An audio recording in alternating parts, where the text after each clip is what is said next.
They thought they were about to teach her a lesson, but they had no idea they were the ones about to be remembered for it, and the moment Margaret Hayes stepped through the glass doors of the downtown Jiu Jitsu Academy, the air shifted in a way no one could quite explain, though no one paid attention long enough to notice why. At 62, she moved without hurry, her steps measured, her posture straight but unassuming, dressed in a simple white GI that looked almost too plain against the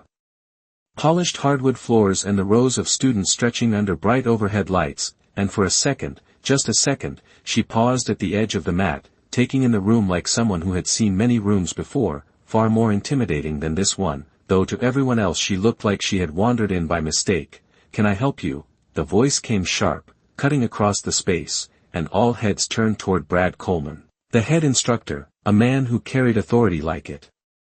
was stitched into his uniform, his arms crossed tightly over his chest as his eyes scanned her from head to toe, lingering just long enough to make his judgment obvious, and Margaret simply met his gaze without flinching, her expression calm, almost polite, as if his tone hadn't reached her at all. "I'm here for the afternoon class," she said quietly, her voice steady, and a few students exchanged glances, small smirks forming, because nothing about her matched what they expected to see in a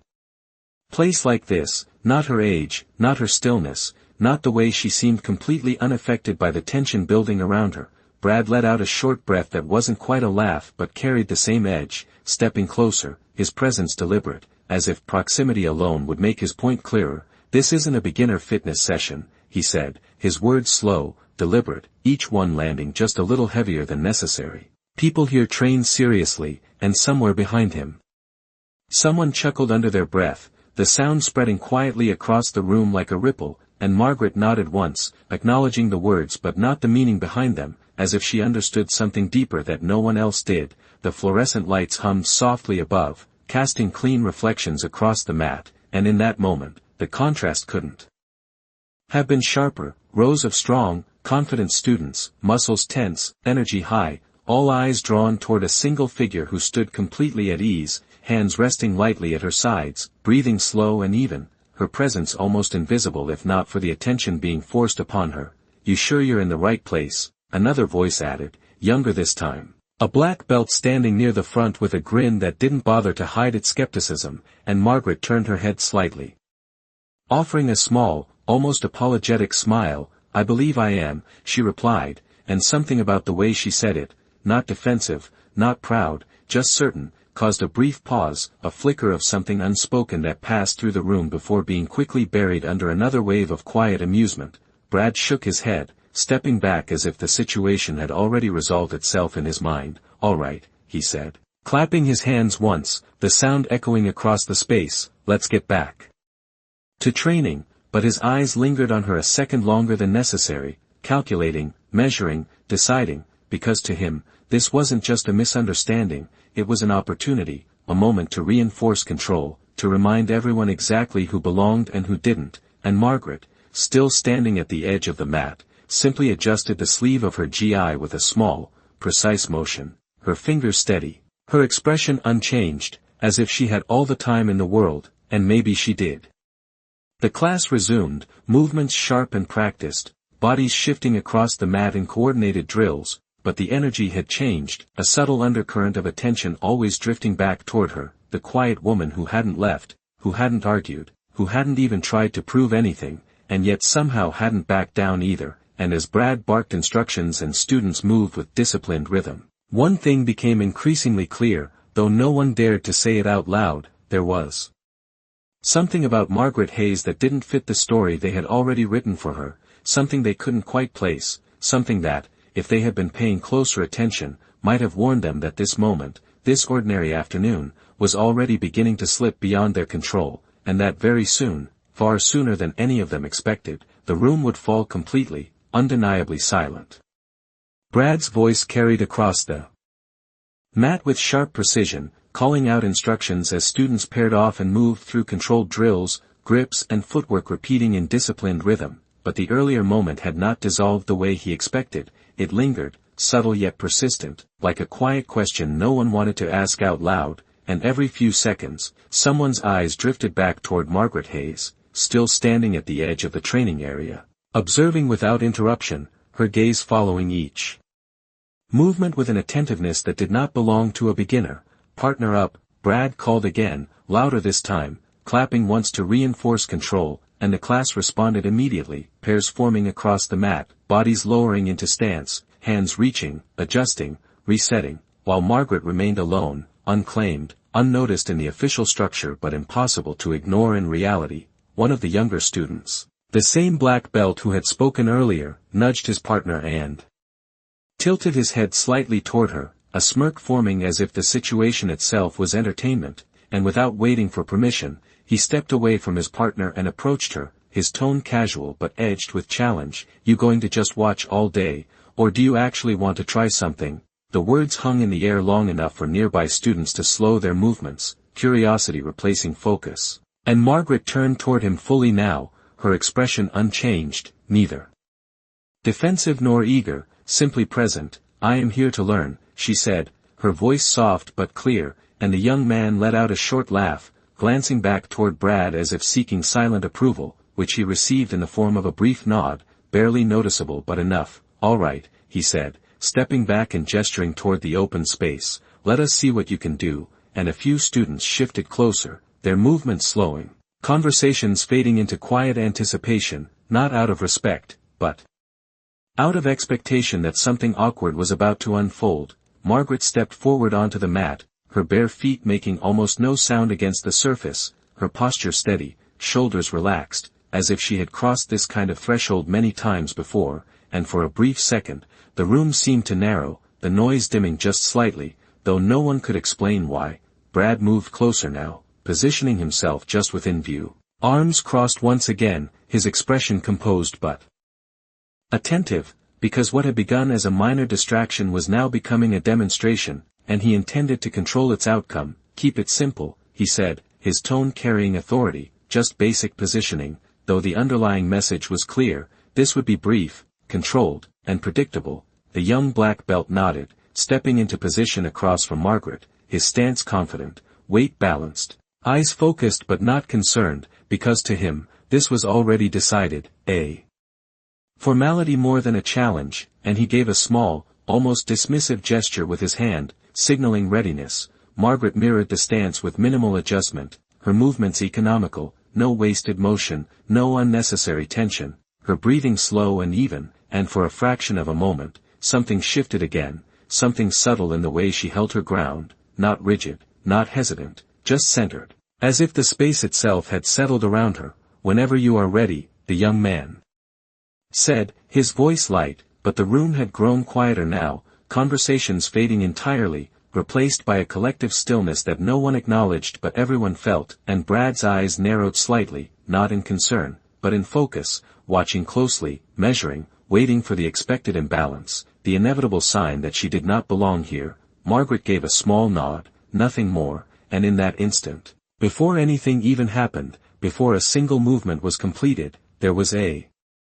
flicker, almost imperceptible, a shift in attention, a subtle tightening in the air, as if something unseen had just crossed a line no one else realized existed, and though no one spoke, though no one moved, the entire room leaned into the moment without knowing why, because somewhere beneath the surface of assumption and quiet amusement, a different story had already begun to unfold, one that would not follow the script they had written for her, and Brad Coleman, for the first time since she walked through the door, found himself watching not with certainty, but with something far less comfortable, something he could not yet name. The moment stretched just a fraction longer than anyone expected, long enough for doubt to flicker in places where certainty had lived only seconds before, and as the young black belt shifted his weight forward with controlled confidence, Margaret Hayes did not react the way a beginner would. She did not hesitate, she did not stiffen, she did not rush. Instead she moved with a quiet precision that felt almost out of place, like a memory returning to the body rather than something being learned in real time. To the untrained eye, it was subtle, barely noticeable, a small adjustment of her stance, a slight repositioning of her hands, but to Brad Coleman, standing just a few feet away, it was enough to tighten something in his chest. Because what he saw in that instant was not confusion, not uncertainty, but familiarity, the kind that does not come from watching, but from years of doing. The young man stepped in, initiating the exchange with confidence, expecting resistance, expecting imbalance, expecting the predictable hesitation of someone out of their depth, but instead he found something else entirely, something calm, something grounded, something that did not meet force with force, but redirected it with almost effortless control. And before anyone in the room could fully process what was happening, the dynamic had already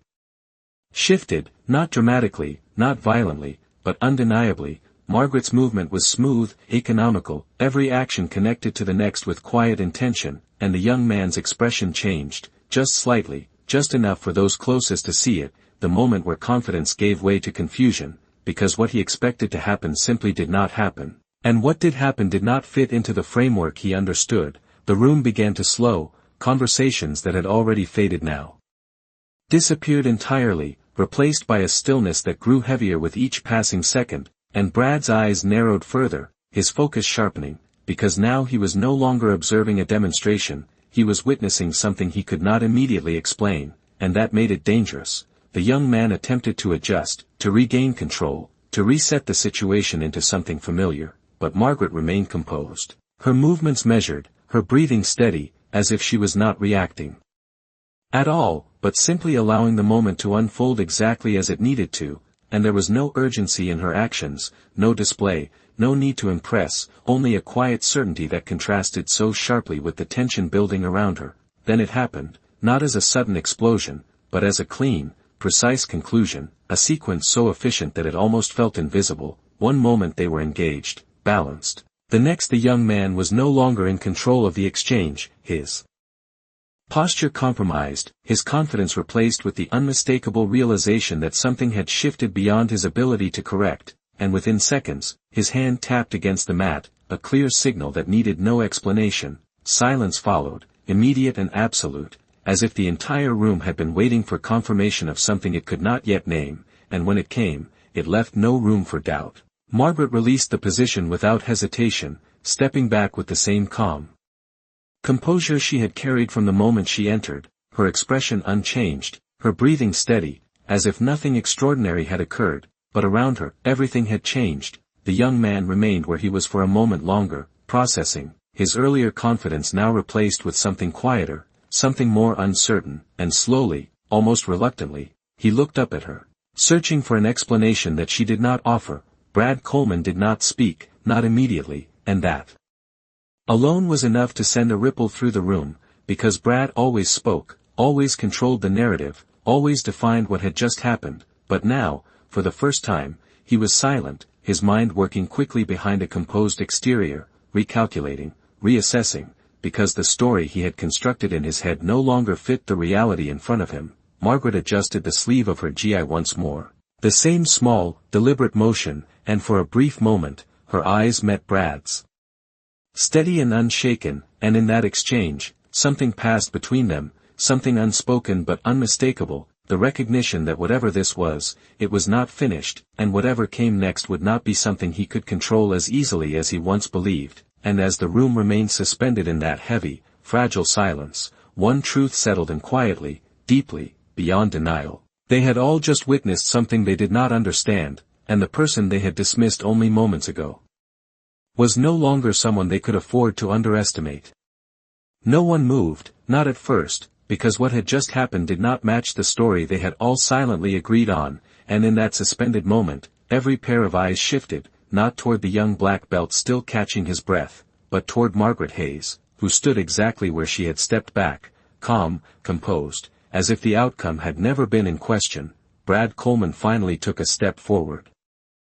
Slow and deliberate, the sound of his foot against the mat echoing louder than it should have in the quiet, and when he spoke, his voice was measured, controlled, but lacking the sharp certainty it had carried before. That was unexpected, he said, choosing each word carefully, as though he could reshape what everyone had seen simply by defining it differently, but the room did not respond, because no one was looking at him anymore. Margaret gave a small nod, not in acknowledgement of praise,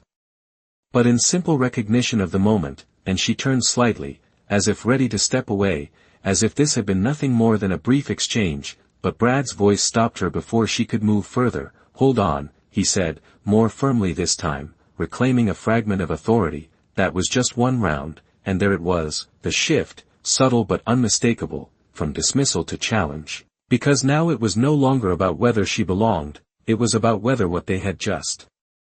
witnessed could be explained away. A few students exchanged glances, the earlier amusement gone, replaced by something quieter, something closer to respect but not yet fully formed, and the young black belt who had just tapped out rose to his feet, his posture different now, less certain, less eager to speak, and he stepped back without a word, giving space not out of courtesy, but out of understanding. Brad turned slightly, scanning the room, his gaze landing on one of his most experienced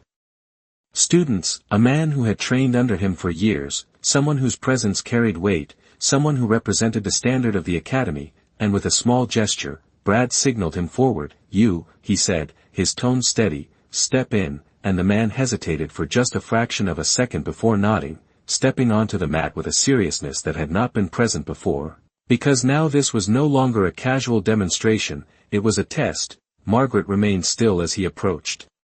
Her expression unchanged, her breathing even, and as the two stood across from each other, the contrast shifted again, not as extreme as before, not as easily defined, because this time, there was no laughter, no smirks, no whispered comments, only attention, focused and undivided. The fluorescent lights hummed softly above, casting long reflections across the mat, and somewhere in the background, a student shifted their stance, the faint sound breaking the silence for a moment before it settled again, heavier than before. Brad crossed his arms once more, but his posture had changed, less relaxed, more intent, his eyes fixed on Margaret as if trying to read something beneath the surface, something he had missed the first time, because now he understood that whatever this was, it was not simple, it was not accidental, and it was certainly not something he could dismiss. "Whenever you are ready," he said again, but this time the words carried a different weight, not instruction, but anticipation, and Margaret inclined her head slightly, acknowledging without urgency, without hesitation. The man across from her adjusted his stance, more cautious now, more measured, his movements deliberate, and for a brief second, the entire room seemed to hold its breath. Because this moment mattered in a way the last one had not. This was no longer about proving her wrong, it was about understanding who she really was. And as Margaret took a single step forward, calm and precise, there was a quiet realization that passed through the room like a ripple, something unspoken but deeply felt, that whatever was about to happen next would not restore the order they had lost, it would only push them further into a truth they were not prepared to face. And Brad Coleman, standing at the edge of the mat, felt it most of all, the unsettling awareness that control, once certain, was now slipping through his grasp, and there was nothing he could do to stop it. The second man stepped forward with a different kind of presence, not loud, not arrogant, but grounded in experience, the kind that came from years of repetition, discipline, and quiet victories that did not need to be announced. And as he positioned himself across from Margaret Hayes, there was no smirk on his face, no careless confidence, only focus, because unlike the others, he had already seen enough to understand that this was not a situation to take lightly. The room adjusted with him. The energy shifting once again, not into tension, but into something sharper, more attentive, as if every person present had leaned just a little closer without realizing it, drawn into a moment that no longer belonged to casual training. Margaret remained exactly as she had been, her posture steady, her hands relaxed, her breathing slow and even, and there was something almost unremarkable about her stance, something that made it easy to overlook, until you looked closer, until you noticed how nothing about it was accidental, how every inch of her presence was balanced, deliberate, controlled. Brad Coleman said nothing this time, his silence more revealing than any instruction he could have given. Because now he was watching, truly watching, his eyes tracking every small detail, every shift, every pause, searching for an explanation that would restore order to what he had witnessed. But the longer he observed, the less certain that explanation became. "Ready," the man said quietly, his voice carrying respect rather than challenge, and Margaret inclined her head once more, a simple acknowledgement that carried no urgency, no hesitation, and in that instant, the room seemed to narrow again, the outside world fading until there was nothing but the mat, the light above, and the space between them. When they moved, it was not rushed, not explosive, but precise, each action measured, each response intentional, and to those watching, it became immediately clear that this was different from before, not just in level, but in understanding. because this was no longer a mismatch of expectation, it was an exchange between two people who both knew exactly what they were doing. The man adjusted, testing, probing for an opening, but Margaret responded without resistance, without force, guiding the motion rather than opposing it, her movements so efficient that they almost disappeared into the flow of the moment, and for the first time, there was no sound in the room at all, not even the quiet murmurs that had filled the earlier exchanges, only the soft friction of movement against the mat and the steady rhythm of controlled breathing. Brad leaned forward slightly, almost imperceptibly, his focus narrowing as something deeper began to take shape in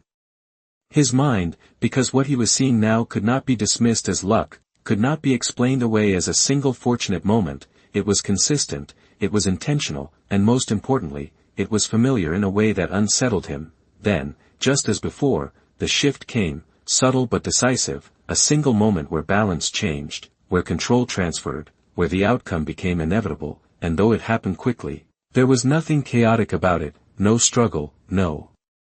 confusion, only clarity, and within seconds, the second man signaled his acknowledgement, his hand tapping lightly, not out of defeat, but out of understanding. The silence that followed was deeper than before, heavier, no longer filled with surprise, but with realization, because now it was undeniable. This was not an accident, this was not a fluke, this was something real, something that had been hidden in plain sight from the moment she walked through the door. Margaret stepped back once again, releasing the moment without celebration, without expression, her calm unchanged, her presence as steady as ever, as if the outcome had never been in question. And as she adjusted her sleeve once more, the same small, deliberate motion, the room watched her in a way it had not before, not with curiosity, not with amusement, but with respect that had arrived quietly, almost reluctantly, but firmly enough that it could not be ignored. Brad Coleman straightened, his arms no longer crossed, his posture shifting as the weight of what had just happened settled fully into place, and when his eyes met Margaret's again, there was no trace of the earlier dismissal, only a growing awareness that the narrative had completely reversed, that the person he had tried to measure was far beyond the scale he had been using, and for the first time since she entered, he found himself without the words to define the situation, without the authority to control it, standing in a silence that spoke louder than anything he could say, because in that moment, the entire room understood something that none of them would forget. The quietest person among them had just rewritten everything they thought they knew, and she had done it without raising her voice, without asking for attention, without needing to prove anything at all. No one spoke, not even after the second result settled into the room like a truth too heavy to ignore, and for a long moment, the only sound was the faint hum of the lights above and the quiet shifting of breath as every person present tried to reconcile what they had just witnessed with what they had believed only minutes earlier. Margaret Hayes stood calmly at the center of the mat, her posture unchanged, her expression steady, as if nothing about the moment required acknowledgement, and that quiet restraint, more than anything else, made the atmosphere feel even more profound, because she was not asking for recognition, she was not claiming anything, she was simply allowing the reality to exist on its own. Brad Coleman finally moved, one step forward, then another, his presence no longer commanding the same automatic attention it once had, but still carrying weight, though now it was different, less certain, more deliberate, and when he stopped a few feet from her, he studied her in a way that was no longer dismissive, no longer evaluative, but searching, as if trying to place a face he should have recognized sooner. "Where did you train?" he asked, his voice lower now, stripped of the earlier sharpness, and the question hung in the air, drawing the attention of everyone in the room, because this was the first time he had spoken to her not as an outsider, but as someone who might belong. Margaret looked at him for a moment, her eyes steady, and there was no hesitation in her response, but there was also no need to explain more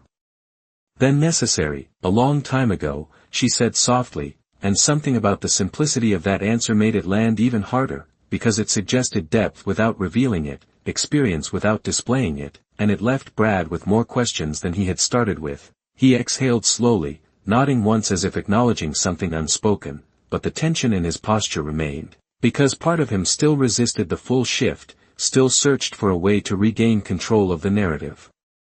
he had built so confidently at the beginning of the class. He turned slightly, glancing at the students who now stood quietly along the edges of the mat, no longer paired, no longer training, all attention fixed on the center, and for a moment, he seemed to consider ending it there, letting the moment pass, restoring order by moving on, but something stopped him, something deeper than pride, something closer to necessity. Because if he walked away now, he would leave behind a question he could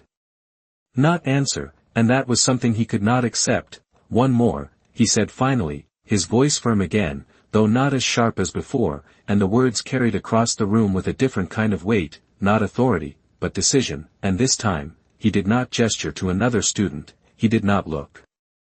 around for someone else to step forward. Instead, he took a step onto the mat himself. The shift was immediate, subtle but unmistakable, as the room seemed to draw in even tighter, the air thickening with anticipation, because now the situation had moved beyond demonstration, beyond curiosity, into something far more personal, and every person present understood it without needing it to be said. Brad Coleman was no longer observing, he was stepping into the unknown himself. Margaret did not react with surprise, did not question the choice, she simply turned to face him fully, her posture aligning once more, her breathing steady, her presence unchanged, as if this was just another moment in a long sequence of moments she had already lived through. Brad adjusted his stance, more carefully than before, his movements deliberate, measured, his eyes fixed on hers not with dismissal, but with focus, and beneath that focus, something else had begun to surface, something quieter, something closer to respect. Though he had not yet allowed himself to fully accept it, the room fell completely still, more silent than it had been at any point before, because now there was no distance left, no buffer, no explanation that could soften what was about to happen, and as the two of them stood facing each other under the bright lights, the earlier laughter, the earlier certainty, the earlier assumptions all felt distant, almost unreal, replaced by a single, undeniable truth that had settled into every corner of the space. Whatever happened next would not just define her, it would define all of them, and Brad Coleman, standing at the center of his own academy, realized in that quiet, unshakable moment that he was no longer the one in control of how this story would end. The moment Brad Coleman stepped fully onto the mat, something invisible but undeniable shifted across the entire room, because this was no longer a test of her, it was a risk taken by him, and everyone present understood that instinctively, even if no one dared to say it out loud. He adjusted his stance with precision, slower than before, more deliberate, his movement stripped of any unnecessary confidence. Because now there was no room for assumption, no space for underestimation, only awareness, and as he lifted his gaze to meet Margaret Hayes directly, there was something different in his eyes, something that had not been there when she first walked through the door, something closer to caution than certainty. Margaret stood across from him, exactly as she had before, her posture grounded, her hands relaxed, her breathing steady, as if the weight of the moment had no effect on her at all, and that stillness, that complete absence of urgency, pressed against the tension in the room like a quiet force no one could resist. No one spoke, not even a whisper, because every person present felt the gravity of what was about to unfold, the culmination of every glance, every word, every assumption that had been made since the beginning of the class, and in that silence, even the smallest movement seemed amplified, the slight shift of a foot, the soft exhale of breath, the faint friction of fabric as both of them prepared without appearing to prepare at all. Brad initiated the movement, not aggressively, but with intent, testing, observing, attempting to understand rather than dominate, and Margaret responded in kind, her motion fluid, controlled, meeting his energy without opposing it, guiding rather than resisting, and almost immediately, something became clear, not just to Brad, but to anyone who knew what they were looking at. This was not a beginner, not even close, this was someone whose understanding ran deep, someone who did not rely on strength or speed, but on timing, awareness, and precision. Brad adjusted, increasing his focus, his movements tightening as he searched for structure, for a pattern he could recognize, for a point where he could re-establish control. But every time he moved, Margaret was already there, not faster, not stronger, just present in a way that made his efforts feel one step behind, and for the first time, a subtle tension crept into his expression, not fear, but realization, the kind that settles in slowly and cannot be undone once it arrives. The room felt smaller now, as if the walls had drawn closer, the air heavier, every eye fixed on the exchange unfolding in front of them, and no one dared to interrupt the silence that had taken hold, because this was no longer about a class, no longer about training, it was about something far more fundamental, the moment where truth replaces perception. Margaret's movements remained calm, almost effortless, each action connected seamlessly to the next, and then, in a single, precise transition, the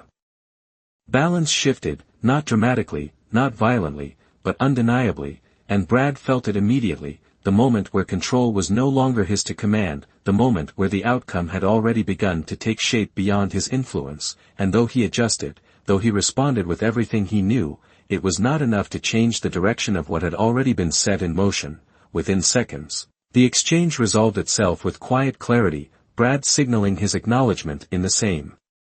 controlled manner expected of someone who understood the discipline fully, and the silence that followed was deeper than anything that had come before, not filled with surprise, not filled with doubt, but with certainty, because now there was nothing left to question. Margaret released the moment as she always had, stepping back with the same composed presence, her expression unchanged, her breathing steady, as if the outcome had been inevitable from the start, and as she adjusted her sleeve.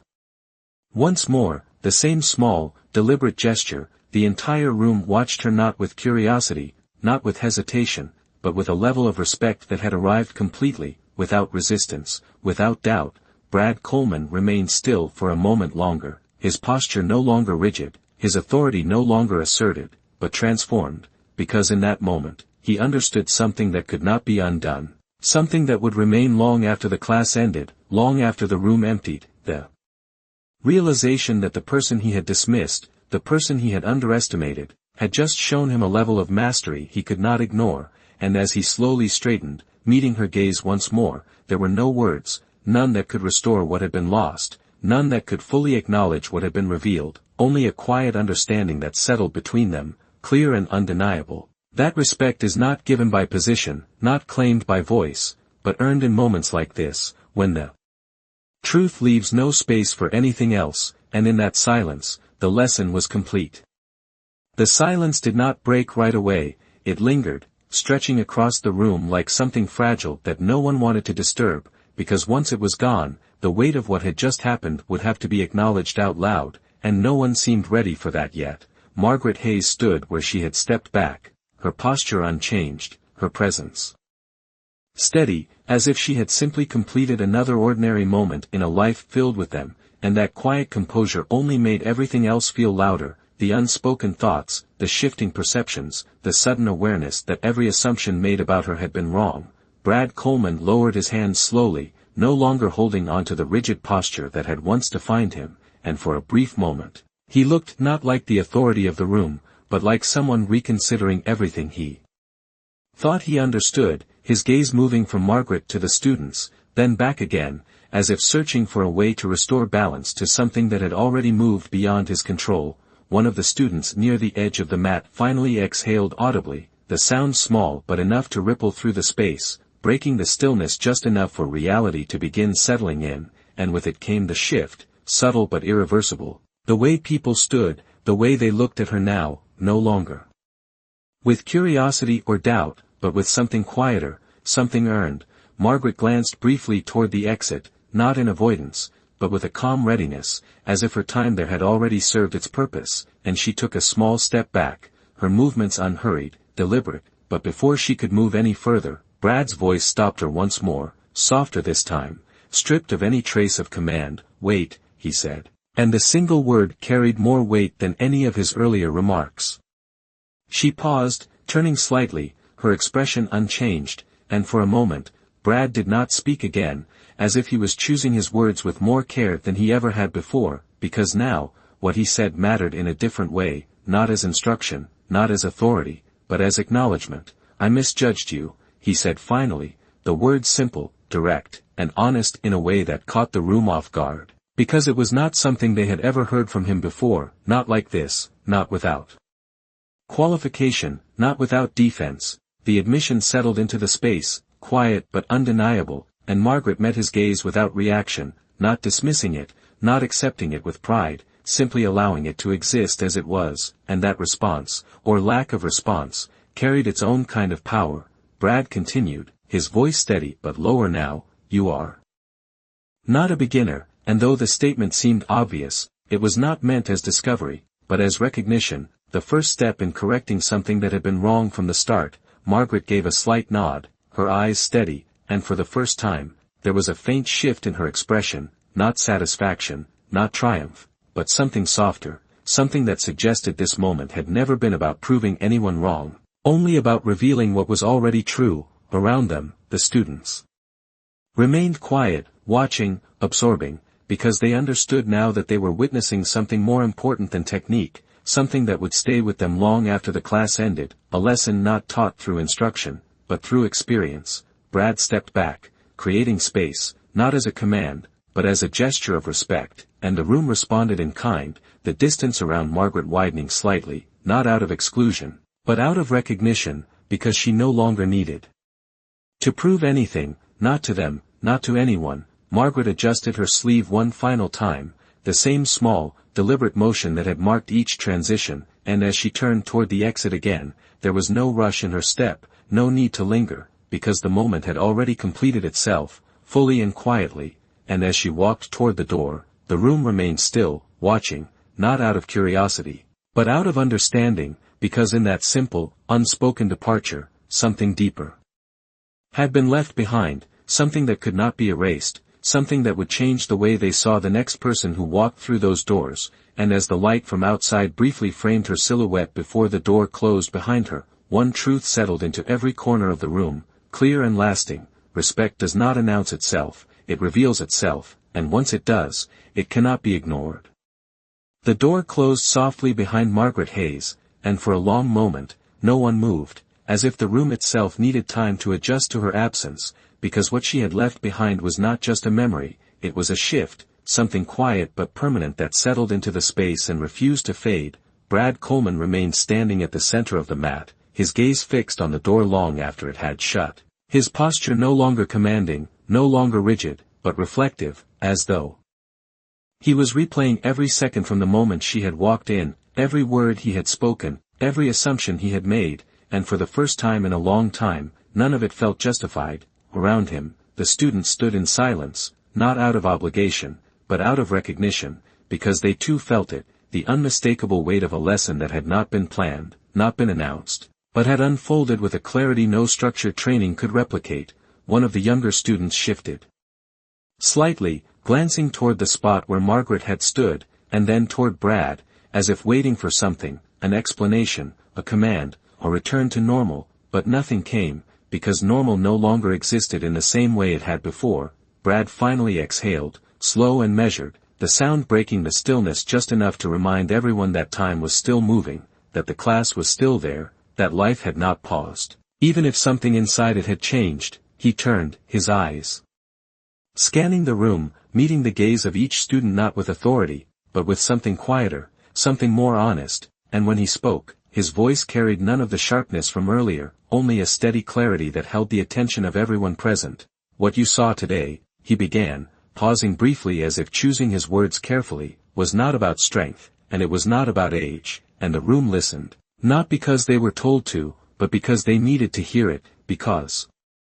they already knew it was true. He continued, it was about understanding, about patience, about years you cannot see just by looking at someone, and as the words settled, they did not feel like instruction, they felt like acknowledgement, like a correction being made in real time. One of the students, the young black belt who had first stepped forward, lowered his gaze slightly, the earlier confidence replaced with quiet reflection, and though he said nothing, his posture spoke enough. The lesson had reached him in a way no words could have forced. Brad walked slowly toward the edge of the mat, stopping where Margaret had first stood, and he looked down for a moment, as if the space itself held meaning now, as if it marked the beginning of something he had not recognized when it first happened. You do not decide who deserves respect before they have shown you who they are, he said, his voice steady, and the statement lingered in the air, not as a rule, but as a truth that had been earned, not given. The students remained still, absorbing it, because they understood now that this was not just about what had happened on the mat, it was about something broader, something that extended beyond the room, beyond the class, into every judgment they would make from that point forward. Brad straightened slightly, though his posture never returned to its earlier form, because something had changed in him as well, something that could not be undone, and as he looked around the room one last time, there was no need to raise his voice, no need to command attention, because he already had it, fully and completely. "Class is over," he said quietly, and no one questioned it, no one hesitated, because they all knew that nothing more needed to be taught that day. As the students began to gather their things,